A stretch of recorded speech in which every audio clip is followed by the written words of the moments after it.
Hey everybody, JB back with you once again for another board game cube shelf run-through video.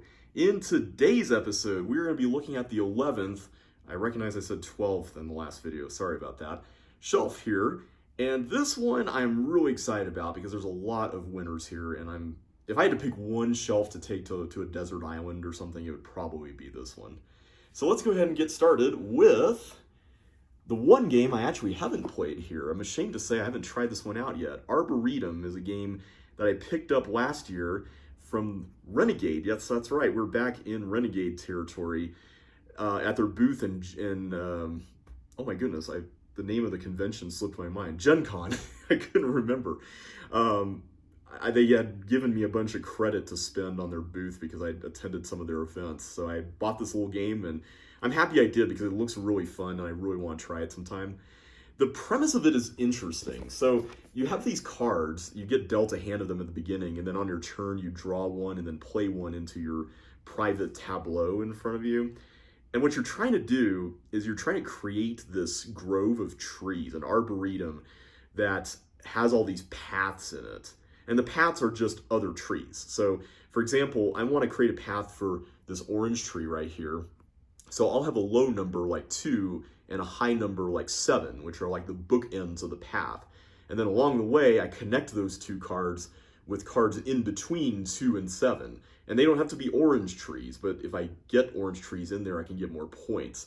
And the more trees I have, ultimately, the more points I get. But I'm also wanting to score other things too, so it's not just one species that I'm worried about. And then on top of that, I'm having to keep cards of the species that's being scored in order to bid for the opportunity to score it at the end of the game. So I'm having to keep an eye on what my opponents are doing as far as what cards they've played of the species and what they might be hiding and everything. It's such an interesting ratio of depth to complexity. In this case, it's very high depth, but relatively low rules overhead. I mean, I basically just explained the whole game right there from what I could tell based on the rule book. If I had to give a rating to this game, it would probably be 8 out of 10 at least, but I'm looking forward to trying it with people once the quarantine ends and whatnot. So that's Arboretum. Okay, next up we have another game by Renegade called Fuse. This is one that has been in my collection for quite some time, and it fills a gap that I think Captain Sonar and similar games just can't fill with their high rules complexity, and that is the real-time cooperative game. This one takes only 10 minutes and it's very easy to learn, much like a lot of Renegade games. You are a bunch of people on a spaceship, your ship has gotten invaded by aliens, and they've planted all these explosive devices all over your ship, and you're trying to defuse all of them before 10 minutes runs out. Now, the different devices that you're dealing with are cards. And on your turn, you're trying to get a die from a set that's drawn from a bag and then rolled. And you're all having to negotiate in real time about who gets what and what's most important to everybody. And so you don't have a lot of time to talk. Like, there's not enough time for someone to quarterback the whole game either. But what's cool about this is that each of the cards has their own little gimmick for how they're supposed to be diffused. So for example, this one right here says that you could put any number on that, but then these two cards have to equal, like this one has to equal the same number, but be a certain color. And then that one has to be the same color as that one, you know, and then this one is a pyramid with certain requirements listed out here. That one's a tower. So there's a little bit of dexterity in the game as well. You also mix in these cards called fuse cards, which if drawn out here in the middle, everyone has to discard all of their visible dice of that number or color that's drawn. So like the tower, if it was green, these green ones would be safe since they're not on the top. The game ends when all the cards have been cleared out of the middle area, so you don't necessarily have to get through all of them. You just have to get all of them out of here, which means that you have to do a bunch of them. What I love about this game, and what gives it, I think, some of the best flavor and theming in a game like this, is that it comes with a mobile app that you download, and you don't have to use it, but it functions as a timer, counting down from 10 minutes, and it has this ship computer voice that's totally sassing you the entire time you're playing the game, just saying all kinds of ridiculous, mean jabs at you for how slow you're being. Kind of like GLaDOS from Portal, if you've ever played that. Really fun game, very easy to get into. I would rather keep this over Captain Sonar any day. So that's Fuse, really fun. Check it out if you're looking for a quick dice game. Okay, we are now moving on to a fun large group game, Incan Gold, the race for ancient artifacts. This is an old 2004 game that was originally called Diamant, or maybe Diamant, it's a French word. It was released originally by Yellow, I want to say. I can't remember who the publisher was, but this one's by Eagle Griffin, and it's been renamed to Incan Gold. The designers of this game may be familiar to you. One of them is Bruno Fedudi, who designed Mission Red Planet with Bruno Catala, and the other one is Alan R. Moon, who designed Ticket to Ride. The premise of this game is really simple. You're a bunch of explorers going into the jungle, into this temple, trying to get as much treasure as you can in 5 rounds. And everybody has a card. I don't think they're actually shown here on the back. Oh, actually, no, there's one right there. There's a card that has a torch that's snuffed out and one that has a torch that's lit, basically denoting whether or not you're going to go into the temple further or not. And so everybody makes this decision publicly at the same time every turn. And then after that, whoever's still in gets subjected to whatever card comes out of this temple deck here. There are cards with treasure on them, but there are also cards with hazards on them. And if 2 of the same type of hazard are pulled, then the round instantly ends, and anybody who's still in the temple will lose all the stuff that they've accumulated that round. But if you leave the temple, then you get to keep and bank safely all the things that you've built up that round as well, and they're safe for the rest of the game. So you kind of need to know when to stay and when to go.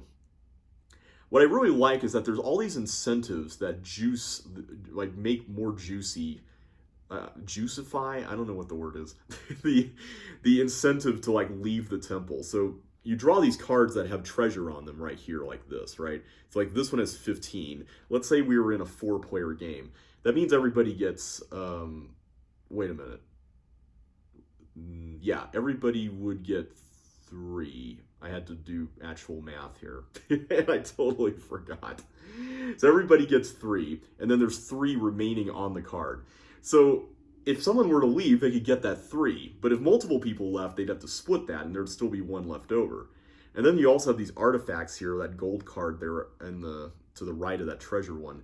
If you get one of those, you can get 5 points, but only if you're the only one who leaves on a given turn. So if 2 people leave, neither one of them gets it.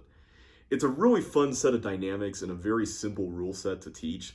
And the decisions are just nail-biting. I love just how things sweeten. That's the word I was looking for, sweeten, as you go deeper and deeper into the temple. Really fun game. That is Incan Gold. It also scales really well. It goes from 3 to 8 players, and everybody makes the decisions at the same time, so it doesn't take that long. Okay, I'm going to have a crazy time getting this box out of here because this one is really stuck. But this one is probably my favorite game from BoardGameTables.com, which I introduced in the last video as the publisher of Bytes. And this one is called QE, or in the monetary world, Quantitative Easing.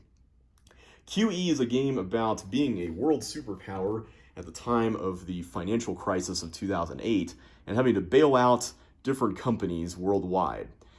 So this theme may not necessarily interest everybody, but the way the game works is so fun, and the theme actually makes it even more ridiculous, I think. The premise of this is that you are trying to auction off these different companies. And so everybody gets a turn, or a few turns actually, being this auctioneer who gets to set an opening bid. And the type of currency doesn't even matter. All the numbers are treated the same. But everybody can bid whatever amount of money they want because they're printing the money. It doesn't really matter what the number is. All that matters is that you get the win when it comes to bidding. But there's one little catch. So let's say that I bid, 1,000, someone bid 8,000, and then another person bid 1 million. The 1 million would win. But the thing is that if you spend the most money at the very end of the game, then you will instantly lose. So there's this really crazy tension where everybody has these different cross-sections of information at the table, and they're not quite sure what the wave of inflation is looking like, but what they know is that they've spent some money and they want to goad other people into spending money too. And it's such a fun set of dynamics. I just adore this game. I think it could have used a different name, like maybe Bailout or something. If I walked past this at a game store, I probably wouldn't pay it much mind. but it's such a fun time. It's great for families, it's great for parties, it's great for game nights at the very end. QE, check this one out, it's cool. Okay, moving on now to probably my favorite cooperative game here in the collection, and that is Atlantis Rising 2nd Edition by publisher Elf Creek Games. These people are a new player in the board game world, but they are pumping out some really cool stuff. They did a Kickstarter last year for a game called Honey Buzz, which is going to be delivering here in a few months. But this game is their big smash hits that came out at the end of last year. And it's a reprint of an older game by the same name. It came out, I think, in 2012, I want to say. But this one is souped up with some gorgeous artwork from Vincent Dutrait, who I mentioned in the last video. The premise of it, I keep saying the premise of it, is really fun. You're a bunch of people at Atlantis. Atlantis is sinking. You're trying to get out. You need to build a portal to get out to go to another world. So you need to go all over the city and all over the island and collect things. You build out this kind of modular board, but I mean, it's the same board every game. But what's really fun about this is that these peninsulas will sink throughout the game, and so you're having to manage this limited set of spaces. But on the flip side of that, if you build out the portal, which is shown over here, you can unlock new spaces to go to and new powers that you can take advantage of that will help you out. So you can feel like you're getting more and more powerful even as things are crumbling around you. What I like about this game is that a lot of the things you do, like getting resources or cards that will give you special powers or additional workers that you can place on the different spots, one of the things I like about it is that a lot of the things you're doing involve rolling dice. Now, I know dice rolling is not everybody's thing, but I think in a cooperative game, it actually makes sense, especially if you can mitigate it. Like in this one, there's ways that you can modify the rolls. And that's such a big thing because I love the fact that it's unpredictable. Like you can't just have somebody say, well, I know this is going to happen, I know this is going to happen, so everyone needs to go here, here, here, here, which is a problem that I have with a lot of cooperative games where you can kind of sort of cheese the whole thing by predicting, the probability of something happening. Whereas in this kind of thing, you can try to predict the probability of it happening, but the dice are certainly not going to be going your way all the time. So you need to prepare for the worst and take very calculated risks. And ultimately, that's what this game is about. It's a series of calculated risks that you take. I like it because you also take your turns at the same time. Or at the very least, you don't necessarily have to follow a turn order. You place workers down in Atlantis in a worker placement style, but you're not necessarily doing it all at once, or you're taking turns round robin style. You're discussing amongst yourselves like how you're going to pull it off. And I think that sense of cooperation and accessibility to the board and the various powers you can use is really fun. And then when you resolve all the different things among the workers who haven't sunk yet via the island, you can really do it in whatever order you want, which is pretty cool. I like that a lot. So the game itself feels dynamic. There's 6 different difficulty levels, and they feel like a wide range of difficulty levels too. It doesn't seem like they're all hard like a lot of cooperative games are these days. It also scales pretty well too. The game plays 1 to 7, which is no easy feat to pull off. This is one that I highly recommend to just about anybody. Game groups, families, anybody looking for a fun co-op game, Atlantis Rising is a winner. Check it out if you get a chance. Okay, we have 3 left here. And speaking of gorgeous artwork, we're going to be moving on to this puppy here, The Ancient World. This is also a 2nd edition of an older game. And this one is by Renaissance man Ryan Lockett, who runs the company Red Raven Games. They're most well known probably for the game Near and Far, which came out, I think, 2 or 3 years ago. But this one's kind of a bit underrated. It's one that I was interested in when I heard about it, because it's kind of your typical worker placement tableau building sort of game with a little bit of engine building put in there. But there's a lot more to it under the hood, and I really like some of the thematic flavor of this game too. Ryan Lockett is very talented. I'm just going to go ahead and say that right off the bat. This guy does all this gorgeous artwork. He designs the game. He publishes the game. I mean, this guy does everything. It's crazy. He even plays the trumpet in his game's trailers on YouTube, which blows my mind. But in this game, the idea that you are in this fantasy world and that you are trying to defend it from all these different monsters called Titans, which are these cards right here. It's a very fun and engaging premise. You are trying to gather these tribes in a set collection kind of way. That's your primary method of getting points. And you do that by building certain buildings and defeating the monsters so that certain tribes notice that you defeated them.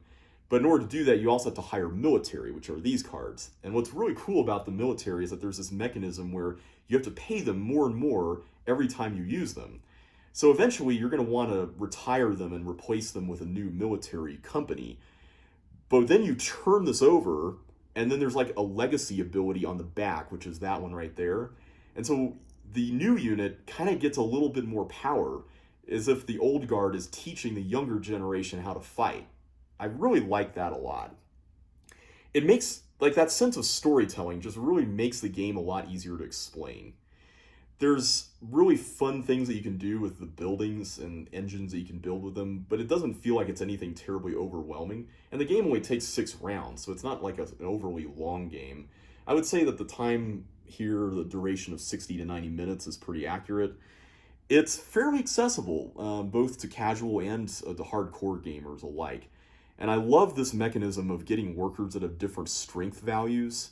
They're not shown here, but you get these little like stand-up blocks that you can use with different numbers on them. And so you kind of have to be careful with how you use them, because if somebody goes to an area with someone more skilled, even their own people, they have to pay to the bank.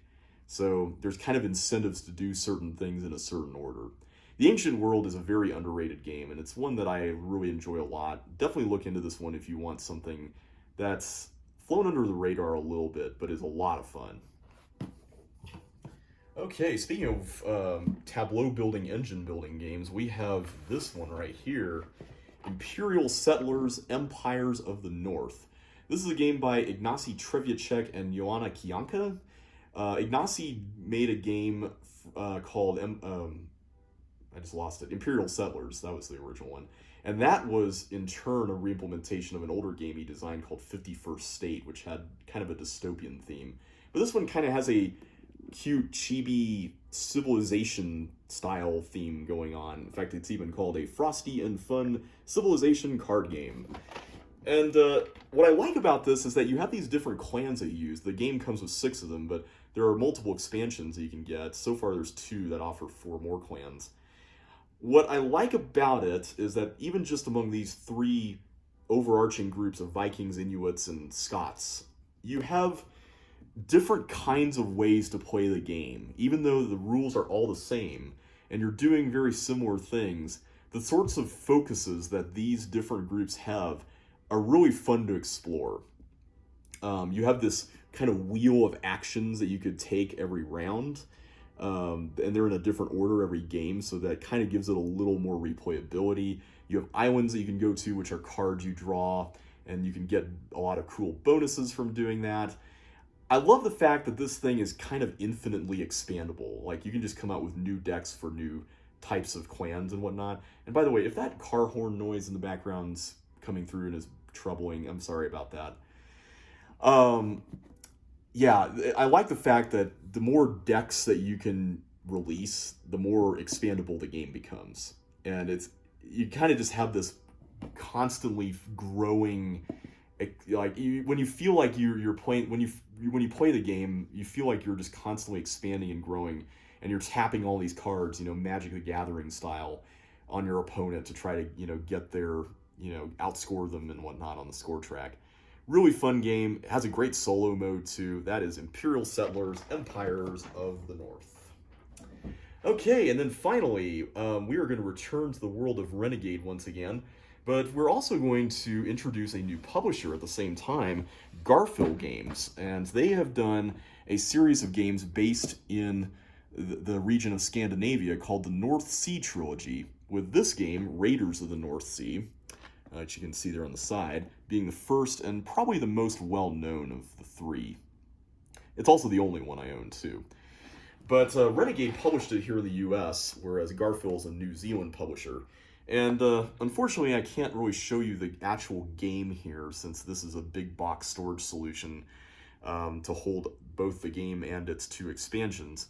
But it's a really fun and very lush art style that has a little bit of cartoonishness in it, where you're a bunch of Vikings who are trying to take over the landscape around you. You have to do this kind of cool worker placement style thing where you are putting it down a worker on the map, taking an action on the space that you're putting it down, and then you take back a different worker among 3 that are already on there, and then you take that action. So you're doing 2 things every single turn. And then once you build up enough supplies, you can go out and raid a settlement and get a bunch of cool loot and stuff.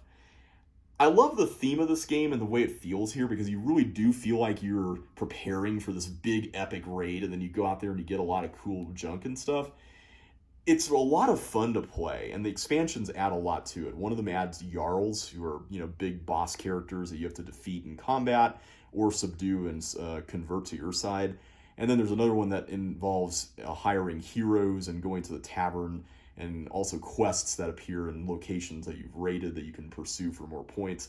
The game itself is just a lot of fun. The base game is cool, but the expansions, I think, make it even cooler.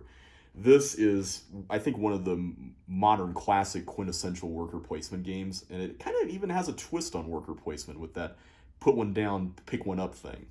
That is Raiders of the North Sea. All right, we are done with that shelf. Next time, we're going to move on to this one over here. This is the last shelf on this row. We're going to continue the Garfield Renegade stuff. And we're also going to feature the last BoardGameTables.com game as well, along with a few other goodies. So I hope you will join me then. Until then, thank you all so much for watching. I really appreciate your support and comments and love on this series. If you enjoyed yourself today, don't forget to like, comment, and subscribe if you haven't already. And I will catch you next time. So take care, and I will see you then.